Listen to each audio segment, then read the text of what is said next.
Buenas tardes, amigos. Este es el segmento Diálogos del Montonero. Nuevamente volvemos a este canal del portal El Montonero en este 2021, un año complicado para el país en el aspecto institucional, económico, político y social. Bueno, está de más ahondar en un tema que hemos venido tratando durante todo el año, durante las últimas semanas y los últimos días del año pasado. Pero ahora tenemos un nuevo problema. El gobierno acaba de publicar un reglamento que regula una ley promulgada previamente por la administración Vizcarra, por la administración anterior, que buscaba combatir la evasión y la elusión tributaria. Bueno, este reglamento autoriza a la SUNAT o faculta a la SUNAT, a la autoridad tributaria, a recoger información sobre los depósitos de los ciudadanos y las personas naturales que superen los 10.000 soles. Bueno, una serie de constitucionalistas, de políticos, de actores del espacio público han señalado con absoluta claridad que este reglamento viola los principios constitucionales consagrados en el artículo 2 de la Constitución, inciso 5, acerca del secreto bancario y la reserva tributaria. Estamos frente a un simple problema administrativo de interpretación de las leyes o de interpretación de la Constitución, o estamos frente al rostro o la emergencia de un Estado autoritario que de pronto se empodera por encima de la Constitución y se siente capaz de violar derechos constitucionales de la sociedad y los privados que nuestra Constitución garantiza. Para hablar de estos temas hemos convocado a Natalia Amprimo, reconocido constitucionalista, quien ha tenido la gentileza de aceptar este diálogo. Buenas tardes, señor Amprimo. Gracias por este diálogo. Muy buenas tardes, Víctor Andrés. Un placer, como siempre. Bueno, la pregunta es directa, señor Amprimo. ¿Se viola el secreto bancario y el principio de la reserva tributaria consagrados en la Constitución con este reglamento que hemos mencionado? Desde mi óptica, sí. Mire, pero no solamente con el reglamento, porque hay que hacer un poquito de historia, porque estas afectaciones al derecho a la intimidad, porque el secreto bancario y la reserva tributaria están englobadas dentro del derecho a la intimidad de los ciudadanos, se han venido, diríamos, afectando ya de un tiempo a esta parte. Hubo un decreto legislativo, un par de decretos legislativos en el gobierno del señor Kuczynski, otro en el gobierno del señor Vizcarra, que fueron horadando el camino para lo que finalmente ha tenido aquí el decreto supremo dictado por el gobierno del señor Sagasti, diríamos que entre festejos de Año Nuevo, ¿no? Para decirlo así, porque es un decreto además que sale el día 31, pero cuyo anexo sale el día 3. O sea que el día 31 salió una cosa, diríamos, incompleta, que después se completa el día 3 de enero. Hay que admitir, en primer lugar, Víctor Andrés, que conforme con la Constitución, el secreto bancario y la reserva tributaria pueden levantarse a pedido del juez, el fiscal de la Nación o una comisión investigadora del Congreso con arreglo a ley y agrego, y siempre que se refieran al caso investigado. O sea que no caben levantamientos masivos, amplios, que no tengan un anclaje en un caso particular que esté siendo objeto de investigación. Primera cuestión a nivel constitucional. En segundo lugar, es verdad que la SUNAT le puede pedir a las entidades financieras, cuando ha iniciado un proceso de fiscalización a un contribuyente, que le brinden información sobre los movimientos bancarios de esa persona en el sistema financiero. Pero ese pedido, conforme al artículo pertinente del Código Tributario, era previa autorización judicial, en primer lugar. ¿ya? Después, usted recordará que se dictó la ley por la cual se estableció el ITF, ¿no? Efectivamente, sí. Ok, muy bien. Entonces, ahí hubo una acción de inconstitucionalidad y el Tribunal Constitucional señaló que las afectaciones al secreto bancario podían diríamos, podían tener cierto quebrantamiento a la esfera íntima del individuo en la medida que sirvan, estoy leyéndole literalmente, para los fines constitucionalmente legítimos, tales como el seguimiento de la actividad impositiva por parte de la administración tributaria, en aras a fiscalizar y garantizar el principio de solidaridad contributiva que le es inherente. Sin embargo, en esta sentencia, el tribunal declaró inconstitucional un artículo por considerar que esa información que requería la SUNAT no era información referida puntualmente a un proceso de fiscalización, ni de un tributo determinado, y en consecuencia resultaba inconstitucional. Entonces, lo que dijo el Tribunal Constitucional es que si bien ese derecho al secreto bancario podía ser objeto de algún tipo de relajamiento como parte del proceso de fiscalización de la SUNAT, ello ocurriría siempre y cuando estuviésemos frente a una función de fiscalidad de un tributo, y el ITF era un tributo. Después, usted sabe que se dictó una ley por la cual se establecía que las empresas, cualquiera sea su volumen, estaban obligadas a presentar en forma auditada sus estados financieros, lo cual también en cierta forma afectaba la reserva tributaria y el secreto bancario. Yo patrociné una causa que declaró la inconstitucionalidad de esa norma, porque justamente se afectaba el derecho a la intimidad y se afectaba el secreto bancario y la reserva tributaria. O sea que fíjese lo que dijo el tribunal en esa oportunidad. Dijo que se podía relajar esos derechos a la intimidad en la medida que estén referidos a la labor de fiscalización de un tributo. Pero en el caso de acá, lo cierto es que la información que va a recabar la SUNAT es información que no es objeto de ningún acto de fiscalización. Porque es bien importante esto que yo le digo, porque mire... ¿Cómo podríamos entender la decisión del gobierno? A ver, digamos, en la racionalidad que se pretende presentar de este decreto es la lucha contra la evasión y la elusión. Digamos, una medida de este tipo en un contexto en que el Estado abre, digamos, el 2021 se abre con un déficit de 20.000 millones de soles, si no me equivoco. Algunos dicen que el déficit va a llegar a cerca del 10% del PBI. Bueno, digamos, en la racionalidad con la que se presenta este decreto supremo, o la racionalidad es presentada de esta manera.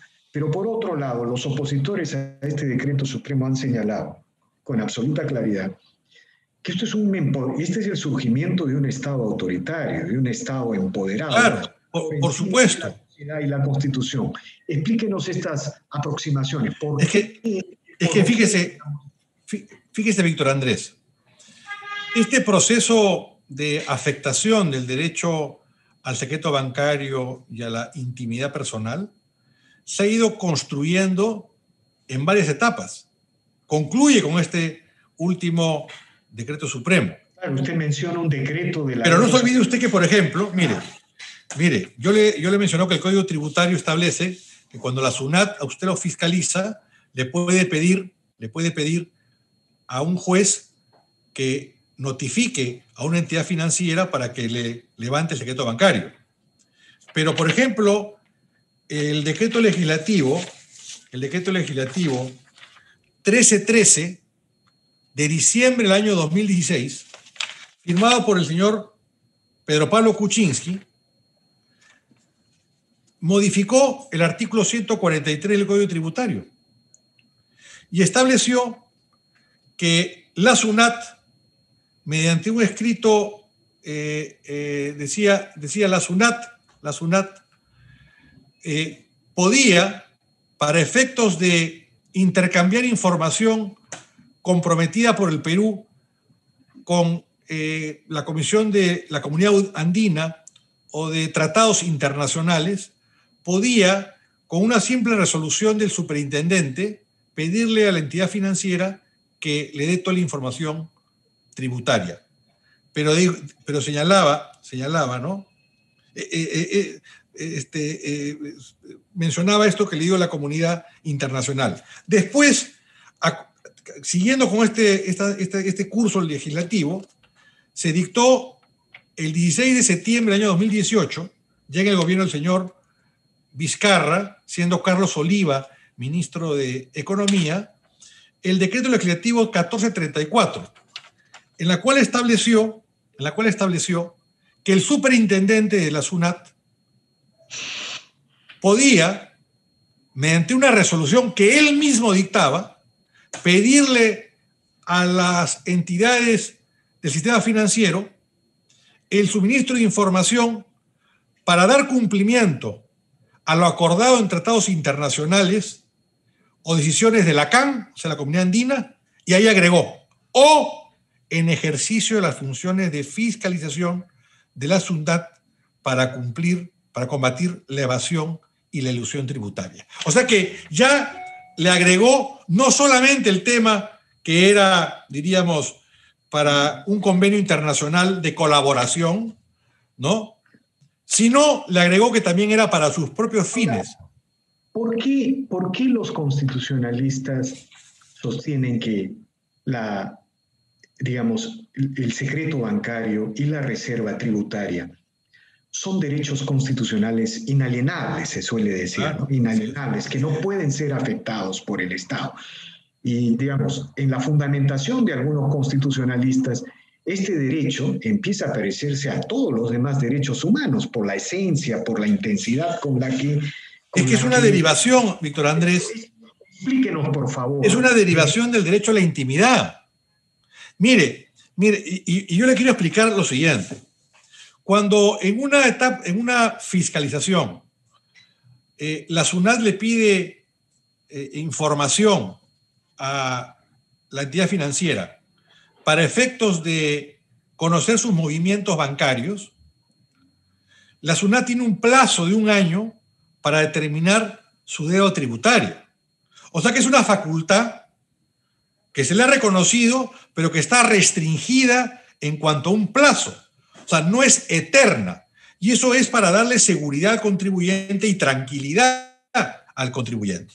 Pero hoy día ese plazo ha desaparecido, porque la SUNAT va a tener la información sin iniciar ningún procedimiento de fiscalización, la va a tener ahí acumulada y la va a ejercer el día que quiera. El día que quiera la SUNAT presionar, o el gobierno presionar al señor Ponce, ¿no? Recoge la información del señor Ponce y se acabó el tema.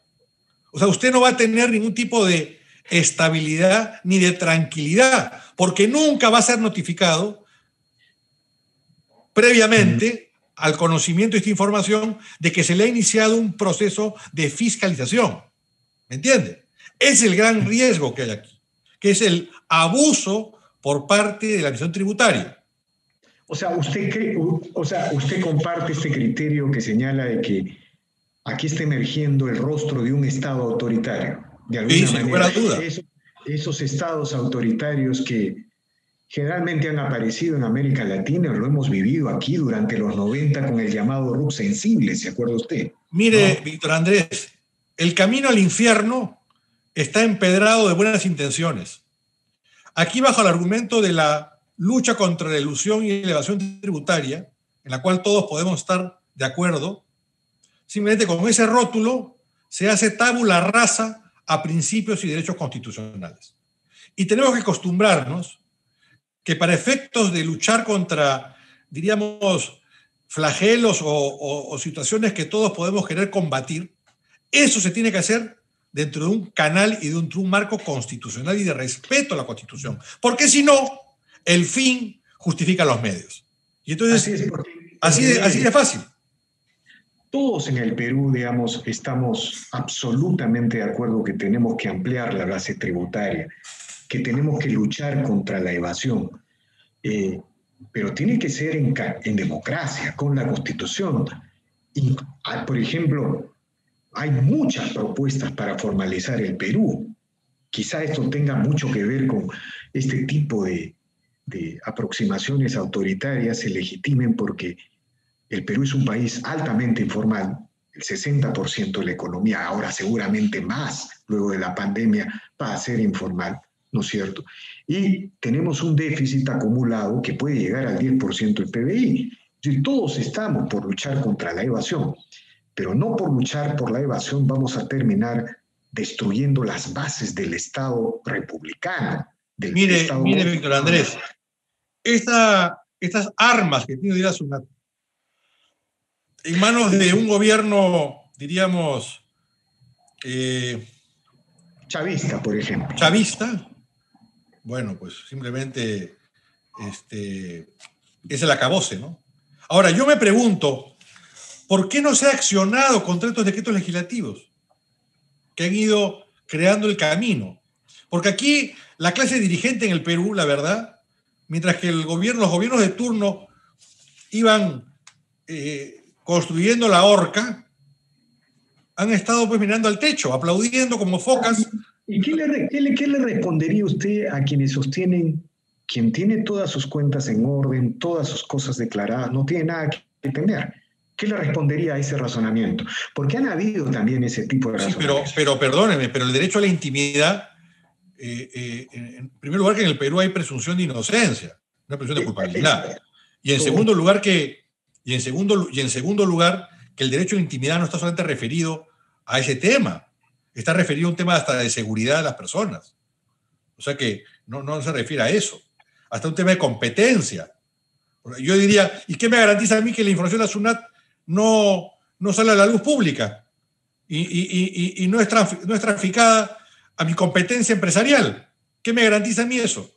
Eso es muy interesante, a ver, siga desarrollando usted. Claro, porque el derecho a la intimidad que tiene... Permítame. O sea, el tema de la reserva tributaria y el tema del secreto bancario no es solamente la relación del individuo frente al Estado, sino la relación del individuo y las empresas en el mercado en su conjunto. Usted acaba de decir, por supuesto. Podría haber incluso las lógicas de competencia a veces intensas, cerradas que hay en sectores del mercado, podrían cambiar radicalmente con un Estado poderoso. Así es. Así es. ¿Qué seguridad hay de que esa información no va a ser traficada o vendida? Que es información propia y fruto del esfuerzo y la iniciativa privada de empresarios y de personas dedicadas al comercio. O sea, el trasfondo es mucho más amplio. Es la construcción de un Estado autoritario, en realidad, ¿no? De un Estado, digamos, cuasi policial, podría decirse. Yo diría que vamos lamentablemente en ese rumbo, ¿no? Ahora, por eso, mire, fíjese lo que dice el Tribunal Constitucional. El secreto bancario y la reserva tributaria constituyen la concreción en el campo económico de la manifestación del derecho a la intimidad. La concreción en el campo económico de la manifestación al derecho a la intimidad. O sea, es como que yo le diga a la mañana, oiga, a partir de ahora el Estado va a revisar todos sus correos electrónicos y todas las cartas que usted recibe. ¿Por qué? Porque usted puede estar planeando pues, un delito. No, usted tiene miedo, usted tiene rabo de paja, usted no es delincuente. Entonces, ¿qué le preocupa? ¿Por qué tiene miedo que le revisen su información y sus correos electrónicos y las cartas que usted recibe? ¿Usted eso lo aceptaría? No, pues porque es parte de su derecho a la intimidad. Nadie tiene por qué saber su intimidad. Ese es el tema. Entonces, cuando usted me dice, no, si usted tiene sus cuentas en limpio, entonces, ¿qué se preocupa? Y yo también le diría, oiga, y si usted tiene una vida transparente, ¿de qué se preocupa que le realicen lo que usted habla con su esposa, con un amigo, con un vecino, con el extranjero? ¿Por qué se preocupa? No, pues, es que es parte de nuestros derechos fundamentales como seres humanos, como ciudadanos y como personas jurídicas. Así es. Bueno, hay, digamos, un poco como conclusión de este interesante diálogo es que el, el secreto bancario y la reserva tributaria no solamente es la defensa de los derechos del ciudadano frente al Estado, de este secreto de intimidad, sino es una de las condiciones de la existencia de las economías libres, de las economías de mercado. Así es. Sin secreto bancario y sin reserva tributaria, en realidad no hay economía de mercado. No hay economía de mercado. Eso es un punto muy interesante que, digamos, se ha deslizado en este diálogo, porque ahí donde no hay economía de mercado, pues no hay reserva tributaria. Además, cuando hemos tenido Víctor Andrés, tenemos un Estado en el cual lamentablemente no ha sido pues el ejemplo de, diríamos, el comportamiento prístino, objetivo y todo lo contrario. Tenemos un Estado que más bien el principal violador de derechos es el propio Estado, ¿no? Entonces, efectivamente, así es. Porque, digamos, antes de la pandemia, este país aparecía como una enorme posibilidad para... Tenemos un poder judicial en el cual se crearon los juzgados tributarios que han sido financiados y solventados por la SUNAT. O sea, en el cual una de las partes le paga al juez, que es el encargado más bien de poner orden y de frenar los abusos del Estado.